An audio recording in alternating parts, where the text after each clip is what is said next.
வணக்கம். பொதுவா குடும்ப விவகாரங்கள பத்தி அதிகமா பேசுறது தவிர்க்கணும். ஆனா, அது எல்லாருமே பொது வழியில பேசிட்டதுனால, எல்லா செய்தி நிறுவனங்களும் செய்தி கார்டுகள் மட்டுமில்லாம, காணொளிகள் மூலியமாவும் அந்த செய்திய பரப்பிட்டு இருக்கிறதுனால, இது பொதுவுல வந்துருச்சு. எல்லாருமே பேசிட்டு இருக்காங்க அப்படிங்கிறனால, அந்த செய்தியை தொடர்ந்து சில செய்திகளும் சேர்த்து கடத்தி தெளிவுகளை ஏற்படுத்த விரும்புறேன். அதனால மட்டும் தான் இந்த காணொளி நம்ம பண்றோம். இத பத்தி பெரும்பான்மையா பேசினவங்க எல்லாருமே பார்த்தீங்கன்னா, ஏதோ ஒரு அவதூறு, இல்ல காழ்ப்பு, இல்ல இதன் மூலியமா ஒரு தவறான ஒரு போர்ட்ரயல், நரேட்டிவ் செட் பண்றதுக்காக, அடுத்தவங்களுடைய தனிப்பட்ட வாழ்க்கையில உள்ள நுழைந்து இது அப்படி இருக்கும், இப்படி இருக்கும்னு சொல்லிட்டு புறம் பேசிட்டு இருந்தாங்க. பட் நம்ம என்ன நடந்துச்சு, இதன் மூலியமா நம்மளுக்கு தெரிய வர்றது என்ன அப்படிங்கிற ஒரு செய்திய கடத்தணும் அப்படின்னு நினைக்கிறோம். ரொம்ப டிக்னிஃபைடான முறையில மட்டுமே இந்த ஒரு பர்ட்டிகுலர் டாபிக்க நான் அணுக விரும்புறேன். அது என்னுடைய ஒரு பார்வை. எலெக்ஷனுக்கு முன்னாடி பார்த்தீங்கன்னா, உங்களுக்கு தெரியும் சங்கீதா அவர்கள் ஒரு டிவோர்ஸ்க்கு அப்ளை பண்ண அந்த நியூஸ் வெளில வந்தது. அது மட்டும் இல்லாம அவங்க என்னெல்லாம் எழுதியிருந்தாங்க அப்படிங்கிறது பொதுமக்களோட பார்வைக்கு லீக் செய்யப்பட்டுச்சா, வந்துச்சா அப்படின்னு தெரியல. அதற்கப்புறம் தான் அரசல் புரசலா இவ்வளோ நாள் ஓடிட்டு இருக்கு அப்படின்னு தெரிஞ்ச ஒரு பிரச்சனை பொதுவெளிக்கு எல்லாருமே ரொம்ப கன்ஃபார்மா பேசிட்டு இருந்தாங்க. அது இன்னைக்கு முதல்வராக இருக்கக்கூடிய விஜய் அவர்களுக்கு ஏதோ ஒரு பாதகமா ஏற்படுத்தியிருக்கும். இது ஏற்படுத்தக்கூடும் அப்படிங்கிற மாதிரியும் ஒரு பார்வை இருந்துச்சு. அதற்கப்புறம் அந்த கேஸ் அவ்வளோவா வெளியில பேசப்படாமல் இருந்துச்சு. தேர்தல் நடக்குது, ரிசல்ட் வருது. அதற்கப்புறம் இவ்வளோ நாளுக்கு அப்புறம் பதவி ஏற்றுக்கிட்டாரு. இவ்வளோ நாளுக்கு அப்புறம் பார்த்தீங்கன்னா, இந்த கேஸு முற்று பெற்று இருக்கிறது அப்படின்னே சொல்லலாம். குறிப்பாக சங்கீதா அவர்கள் அவங்க லண்டன்ல இருக்கிறதுனால நேரில் இந்த வழக்குக்காக அவங்களால வர முடியல அப்படிங்கிறதுனால இதுவரைக்கும் இதற்கு முன்னாடி அமர்ந்தப்போ கூட வீடியோ கான்ஃபரன்சிங் முறையில் தான் ஜட்ஜ் கிட்ட பேசிட்டு இருந்தாங்க. இப்போவும் இன்னைக்கு நடந்ததும் வீடியோ கான்ஃபரன்சிங் முறையில் தான் பேசியிருக்காங்க. இன்னைக்கு செய்தியாக இருக்கிறது ஏன் அப்படின்னு உங்களுக்கு தெரியும். இந்த வழக்கை அவங்க வித்ட்ரால் பண்ணிட்டதுனால இந்த பர்டிகுலர் வழக்கு இத்துடன் முடிவடைந்தது. இவ்வளோ நாள் இதை வச்சு பல சாப்டர்ஸ் நிறைய பேர் பேசிட்டு இருந்தாங்க. அது எதற்குமே இனிமேல் இது தீனி போடாமல் இந்த பர்டிகுலர் வழக்கு முடிஞ்சிருக்கு.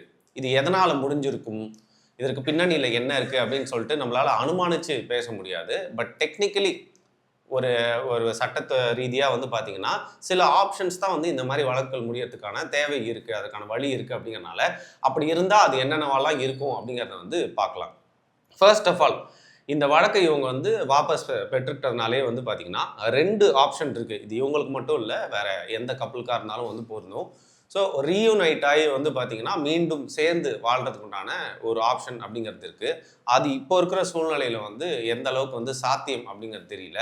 ஆனால் விஜய் அவர்கள் முதல்வர் ஆனதுலேருந்தே பார்த்தீங்கன்னா அவருக்கு உண்டான ஆதரவு அப்படிங்கிறது பெரும்பான்மையாக பெண்கள் மத்தியில் அதிகமாக இருக்கிறனால, சிறுவர்கள் குழந்தைகள் மத்தியில் அதிகமாக இருக்கிறனால அவங்க கிட்ட எல்லாம் ஒவ்வொரு வாட்டியும் பேசுகிறப்போ பார்த்தீங்கன்னா அவருக்கு உண்டான ஆதரவு மனதார தெரியுறாங்க, பேசுகிறாங்க. பட் பொது வெளியில் இந்த விஷயத்தை பற்றி பேசுகிறப்போ பார்த்தீங்கன்னா சில தகவல்கள்லாம் மக்கள் அவங்களோட மனசுலேருந்து சொல்கிறப்போ அதெல்லாம் இந்த காணொலி நம்ம பேசுகிற மாதிரி இல்லை. பட் சமூக வலைதளங்களில் பெரும்பான்மையான டிஸ்கஷன்ஸில் பார்த்தீங்கன்னா 2 பேரும் ஒன்று சேர்ந்துருவாங்களா, சங்கீதா அவர்கள் தான் அண்ணி அவங்க ஒன்று சேர்ந்து வாழணும், முதல்வர் அவரோட குடும்பத்தோடு சேர்ந்து வாழணும் அப்படிங்கிற மாதிரி நிறைய கமெண்ட்ஸ் நம்மளால் பார்க்க முடிஞ்சுது. அதற்கப்புறம் ஒரு பெரிய பேசுபொருளானது போன வாரம் ஒரு தனியார் யூடியூப் சேனலுக்காக பார்த்தீங்கன்னா திரு ஜேசன் சஞ்சய் அவர்கள், விஜயின் மகன், முதல்வர் விஜயின் மகன் பார்த்தீங்கன்னா சிக்மா அப்படிங்கிற படத்தை அவர் லைக்காவோட ப்ரொடக்ஷனில் டைரக்ட் பண்ணியிருக்காரு. சுதீப் கிஷன் டைரக்ஷன் நடிப்பில் அவர் பார்த்தீங்கன்னா ஃபர்ஸ்ட் டைம் ஒரு அவுட் அண்ட் அவுட் பேட்டி கொடுக்குறாரு. அதுக்கு முன்னாடி அவர் பப்ளிக் அப்பியரன்ஸில் பார்த்துருந்தாலும், அவர் வேற யாராவது வீடியோ எடுக்கிறத பார்த்திருந்தோம், முழுக்க அவர் உட்கார்ந்து பேட்டி கொடுத்தது அப்படிங்கிறது மட்டும் இல்லாமல், அதாவது முதல்வர் ஆனதுக்கப்புறமா அவருடைய மகன் சஞ்சய் பேட்டி கொடுக்குறாரு அப்படிங்கிறதையும் தாண்டி பார்த்தீங்கன்னா இந்த விவாகரத்து விஷயத்துக்கு அப்புறம் அந்த குடும்பம் ஒன்றா இல்லை, அவருடைய மகனும் மகளும் பார்த்தீங்கன்னா தங்களோட தந்தை கூட இல்லை, அவங்க கொண்டு சரியான டேர்ம்ஸில் இல்லை அப்படிங்கிற மாதிரி நிறைய நியூஸ்லாம் ஸ்ப்ரெட் ஆகிட்டு இருந்துச்சு.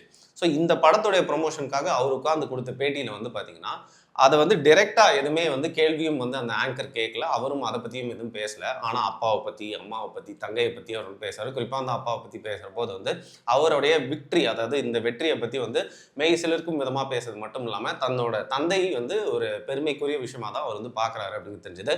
அதன் மூலயமா என்ன சொன்னாங்க, நிறைய பேர் பேசிக்கிட்டாங்க அப்படின்னா ஓகே, தந்தை மகனும் பேசிக்கிறது இல்லை, சண்டையில் இருக்காங்க, ரொம்ப ஒரு பேட் டேர்ம்ஸில் இருக்காங்கன்னு சொன்னதெல்லாம் ஜேசன் சஞ்சய் அவர்கள் பேசி முறியடிச்சிருக்காரு அந்த பர்டிகுலர் இன்டர்வியூ மூலியமா அப்படின்னு சொல்லியிருந்தாங்க.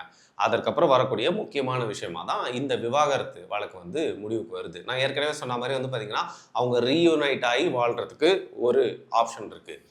ஆனால் இன்னொன்று பெரும்பான்மையாக எல்லாருமே பேசிக்கிறது என்ன அப்படின்னு பார்த்தீங்கன்னா மியூச்சுவல் செப்பரேஷனுக்கு வந்து 2 பேருமே அப்ளை பண்ணி இந்த டிவோர்ஸ் வழக்கு இது வந்து பார்த்திங்கன்னா ஒவ்வொரு சிட்டிங்க்கும் வந்து போகும், ஒருத்தர் வரணும் அப்புறம் இன்னொருத்தர் வரல அப்படின்னா வந்து இழுத்துக்கிட்டே போகும், இதுக்கான டைம் அப்படிங்கிறது ரொம்ப எடுத்துக்கும் அப்படிங்கிறதுனால வந்து பார்த்திங்கன்னா இப்போ இந்த வழக்கை வந்து வாபஸ் வாங்கிட்டாங்கல்ல, அதனால் அது வந்து டிஸ்மிஸ் ஆயிடுச்சு.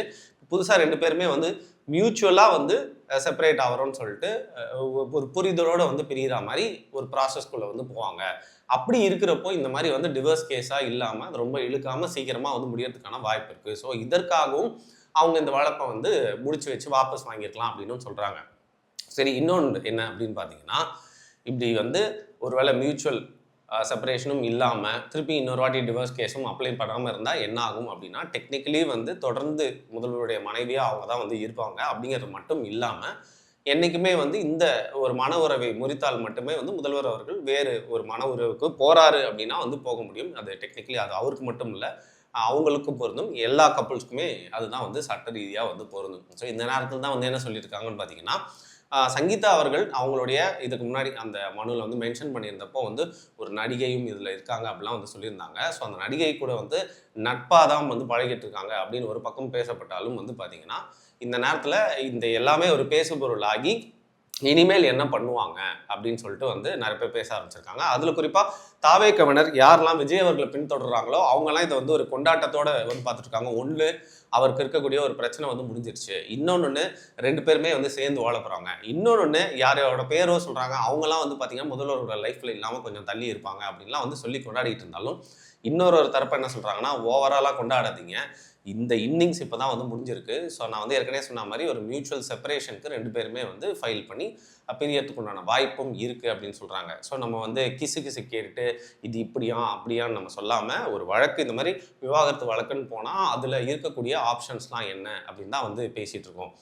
அது மட்டும் இல்லாமல் இப்போது இந்த மாதிரியான நிறைய டிவோர்ஸ் கேசஸில் வந்து ஒருத்தங்க வாபஸ் வாங்குறாங்க அப்படின்னா அதுக்கு வந்து பல காரணங்கள் இருக்கலாம். அதில் வந்து பார்த்திங்கன்னா பெரும்பான்மையாக இருக்கக்கூடிய காரணங்கள் அப்படிங்கிறது என்னன்னு பார்த்தீங்கன்னா, இப்போ இந்த மாதிரி வழக்கை வந்து கோர்ட்டில் வச்சே முடிக்காமல் வெளியிலே ஒரு செட்டில்மெண்ட் பேசி வந்து நிறைய கப்புள்ஸ் வந்து முடிச்சுப்பாங்க. அதாவது இவங்க இப்படி பண்ணாங்கன்னு சொல்ல, இந்த மாதிரி வந்து டிவோர்ஸ் கேசஸில் கப்புள்ஸ் வந்து பொதுவாக என்ன பண்ணுவாங்கன்னா, கேஸ் ரொம்ப இழுத்துட்டே போகுது, அதன் மூலியமாக வந்து வேலை கெடுது, லைஃப் ஸ்டைலில் நிறைய ப்ராப்ளம்ஸ் வருது, குடும்பத்துக்கும் அதன் மூலியமாக மன உளைச்சல் இருக்குது அப்படிங்கிறதுனால சரி எதுக்கு கோர்ட்டுக்கு போயிட்டு நம்மளோட நேரத்தையும் எனர்ஜியும் காசையும் வந்து விரயம் பண்ணிட்டு இருக்கணும், அதனால் இந்த பிரச்சனையை நம்ம தான் இவ்வளோ நாள் இருந்தோம் அதனால் நம்மளே பேசி முடிச்சுக்கலாம் அப்படின்னு சொல்லிட்டு அதில் ஜீவனாம்சம் மட்டும் இல்லாமல் சொத்தை பிரிக்கிறது மட்டும் இல்லாமல் குழந்தைகளை யார் பார்த்துக்கிறது, எந்த குழந்தை யார் கூட இருப்பாங்க, எந்த குழந்தைக்கு எவ்வளோ தரணும், என்ன மாதிரியான பாதுகாப்புலாம் வந்து கொடுக்கணும் அப்படிங்கிறத அவங்களுக்குள்ளே வந்து பேசி முடிச்சிருப்பாங்க.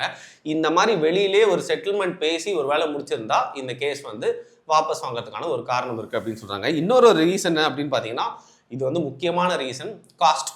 இது வந்து நம்ம பேசிகிட்டு இருக்க இந்த ஃபேமஸாக இருக்கக்கூடிய இந்த கப்பலுக்கு பொறுத்ததோ இல்லையோ, பெரும்பான்மையான ஒரு கப்பலுக்கு வந்து பார்த்தீங்கன்னா கோர்ட்டுக்கு போயிட்டு இந்த மாதிரி டிவோர்ஸ் கேசஸ் இழுக்க தொடர்ந்து கோர்ட்டுக்கு போகிற மன உளைச்சலையும் தாண்டி வந்து இதற்கு செலவிடக்கூடிய பணம் அப்படிங்கிறது ரொம்ப ஏராளமாக இருக்கும்.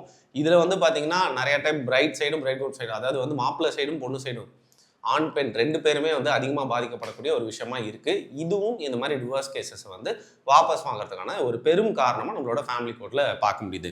அது மட்டும் இல்லாமல் அடுத்து டைம், இதோட டைம் அப்படிங்கிறது ரொம்ப இழுத்துட்டு போயிட்டே இருக்கும். ஏன்னா 2 பேருமே ஒத்துழைக்கணும். எல்லா கேசஸ்லையுமே 2 பேருமே ஒத்துழைப்பாங்களா அப்படின்னு சொல்ல முடியாது. அதனால் காலம் அப்படிங்கிறது போடுறது இல்லையா, அதனால் இதை வந்து வாபஸ் வாங்கி நம்மளோட டைமை சேவ் பண்ணிக்கலாமேன்னு சொல்லிட்டு நிறையா கப்புள்ஸ் வந்து நினைப்பாங்க. அதையும் தாண்டி வந்து பார்த்திங்கன்னா ஸ்ட்ரெஸ், நம்ம ஏற்கனவே சொன்ன மாதிரி மூலியமாக ஸ்ட்ரெஸ் இருக்கும். இன்னொரு விஷயம் என்ன அப்படின்னா சேஃப்டி. இப்போது பல கேசஸில் வந்து பெண் வீட்டு சைடு வந்து ரொம்ப ஸ்ட்ராங்காக இருப்பாங்க, பணக்காரங்களாக இருப்பாங்க, பையன் வீட்டு சைடு வந்து ஒரு சாதாரண ஃபேமிலியில் வந்து இருப்பாங்க, வைஸ் வர்ஸா. அப்படியே வந்து பார்த்திங்கன்னா பையன் வீட்டில் ரொம்ப பவர்ஃபுல்லான ஃபேமிலியாக இருப்பாங்க, இல்லை அந்த கணவரே வந்து பார்த்திங்கன்னா ரொம்ப பவர்ஃபுல்லான ஒரு பொசிஷனில் இருப்பார். அப்படி இருக்க சூழ்நிலையில் இந்த மாதிரி டிவோர்ஸ் அப்ளை பண்ணி போயிட்டு இருக்கிறப்போ வந்து அந்த பெண் வீட்டாருக்கு ஒரு பயம் ஏற்படலாம், அந்த பெண்ணுக்கே பல மன உளைச்சல்கள் ஏற்படலாம். ரொம்ப இன்ஃப்ளூயன்ஷியலான ஒரு பர்சனாக இருக்கிற பட்சத்தில் அந்த பெண் வந்து ஆன்லைன் அபியூஸ், சைபர் புல்லிங்கை கூட வந்து எதிர்கொள்ள வேண்டிய இருக்கும். அது மட்டும் இல்லாமல் கேரக்டர் அசாசினேஷன் அப்படிங்கிறதையும் பார்த்தீங்கன்னா எதிர்கொடுப்பாங்க. இந்த மாதிரியெல்லாம் இருக்கே, ஏன் நம்ம இதெல்லாம் கோத்ரூ பண்ணோம் அப்படிங்கிறதுக்காகவும் வந்து பார்த்திங்கன்னா தங்களோட சேஃப்டி, தங்களோட லைஃபோட பீஸ்க்காக வந்து இந்த மாதிரி பல வழக்குகளை வந்து வாபஸ் வாங்குறதும் இந்த மாதிரி கேசஸில் நடந்திருக்கு. எது எப்படியோ இன்றைக்கி வந்து தினம் பேசுபொருளாக இருக்கக்கூடிய நம்மளுடைய முதல்வர் விஜய் அவர்கள் ஏதாவது ஒரு செய்தியில் டெய்லி வந்துகிட்டே தான் இருக்கார். அது தொடர்ந்து அவருடைய அரசியல் செய்தி, பொது வாழ்வின் செய்தி, மக்களுக்காக வந்து அது செய்கிற நல்லது கெட்டதுக்கு உண்டான செய்தியாக இருக்கும் பட்சத்தில் அது வந்து ரொம்ப நல்லது. பட் தொடர்ந்து ஒரு ஒரு பெரிய தலைவர், ஒரு முதல்வராக இருக்கவர் குடும்பம் சம்மந்தப்பட்ட செய்தியே வந்துட்டு இருக்கு அப்படிங்கிறத, அது எந்த அரசியல் கட்சி தலைவராக இருந்தாலும் சரி, தமிழ்நாட்டு அரசியலில் நம்ம எந்த விஷயத்தெல்லாம் வந்து ப்ரையாரிட்டைஸ் பண்ணி பார்க்கணுமோ அதெல்லாம் விட்டுட்டு இதன் பின்னாடியே வந்து செய்தி ஊடகங்களும் மக்களும் போயிட்டு இருக்கிறதுக்கான ஒரு காரணம் இல்லாமல் போச்சு இந்த வழக்கு வாபஸ் வாங்கினதுனால அப்படின்ற ஒரு பாசிட்டிவ் நோட்டாக தான் பார்க்குறேன். பட் இது இப்போதைக்கு இருக்க நிலைமை.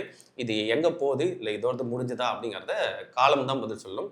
காத்திருந்து பார்க்க வேண்டும். நன்றி.